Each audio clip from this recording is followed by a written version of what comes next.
Future का सोच के अपना प्रेजेंट क्यों खराब बी रेडी, किसी दिन भी डैड का ऑर्डर आ सकता है कि बच्चे ऑफिस चलो। कि बेटा तुम्हारे फ्यूचर पर काट के तुम्हें केज में कैद किया जाएगा। चल चल चल तुम्हारे बेटे में ऐसा कोई गुण नहीं जिस पे खुश होकर चल, मैं तुम्हारे अपनी हीरे जैसी बच्ची इसके साथ ब्याह दूं। मैं यहीं लेट जाता हूँ। क्या कर रहे हो? तुम्हें शर्म नहीं आ रही? आपकी माँ को मुझसे और मेरी माँ से माफी मांगनी पड़ेगी।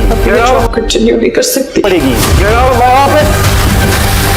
नई जॉब मिलने के बावजूद भी एमन की परेशानियों में ज़रा भी कमी नहीं हुई है। अभी भी उसकी मां जमाल से उसकी शादी करने के लिए तैयार नहीं है और उसकी मां को साफ साफ इनकार कर देती है कि मेरी इतनी अच्छी बेटी मैं तुम्हारे बेटे के साथ नहीं ब्याह सकती, क्योंकि वो जानती है कि अगर एमन की शादी हो गई तो उनका घर किस तरीके से चलेगा। इसीलिए वो थोड़ी सी खुदगर्ज हो रही है और एमन की शादी नहीं कर रही है, क्योंकि उनकी बड़ी बेटी और दामाद तो पहले ही एमन पे इन्हिसार करते हैं। अब अगर एमन की भी शादी कर दी, वो भी जमाल जैसे निकट्टू और जुआरी से, तो फिर उनका क्या होगा।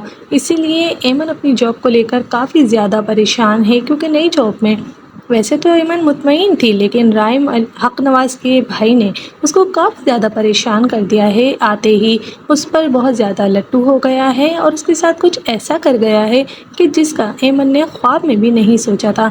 एमन जो कि अपनी जॉब को लेके काफ़ी ज़्यादा परेशान है, लेकिन वो ऐसी तज़लील बर्दाश्त नहीं कर पा रही और इसीलिए उसने राइम हक नवाज़ को साफ साफ कह दिया है कि वो शायद ये जॉब कंटिन्यू नहीं रख पाएगी, जिस पर काफ़ी ज़्यादा परेशान हो रहा है राइम, क्योंकि उसे भी यही लगता है कि एमन बहुत मेहनती लड़की है, क्योंकि एमन की इतनी काबिलियत ना होने के बावजूद भी उसने उसे जॉब दी है एमन के हार्ड वर्क और उसकी काबिलियत को देखते हुए।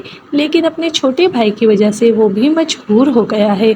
अपने छोटे भाई को वो भी कारोबार से लगाना चाहता है, क्योंकि उनके बाप को भी यही लगता है कि जिस तरीके से राइम ने अपने बाप का कारोबार संभाला है, इसी तरीके से अब छोटे भाई शहराज को भी अपने बाप के कारोबार में भरपूर हिस्सा लेना चाहिए। लेकिन छोटा भाई तो कुछ ज़्यादा ही लाओबाली और आज़ाद फितरत का है, और यही नहीं उसकी लड़कियों के लिए भी अच्छे पॉइंट ऑफ व्यू नहीं होते हैं, और इसीलिए उसने एमन को भी अपने होटल में काफ़ी ज़्यादा ह्यूमिलेट किया है और उसे पूल में गिरा देगा, जिसकी वजह से एमन और राइम हक नवाज़ के बारे में लोगों की बहुत ही गलत राय कायम हो जाएगी, क्योंकि उसने ही उसे पानी में से निकाला है। और जब राइम हक नवाज़ को ये पता चलेगा कि उसी के छोटे भाई की सारी गलती है, तब वो एमन का साथ देगा या फिर अपने छोटे भाई की गलतियों पे पर्दा डालने के लिए एमन को इस जॉब से निकाल देगा। ये तो हमें बहुत ही जल्द पता चल जाएगा आने वाले एपिसोड में।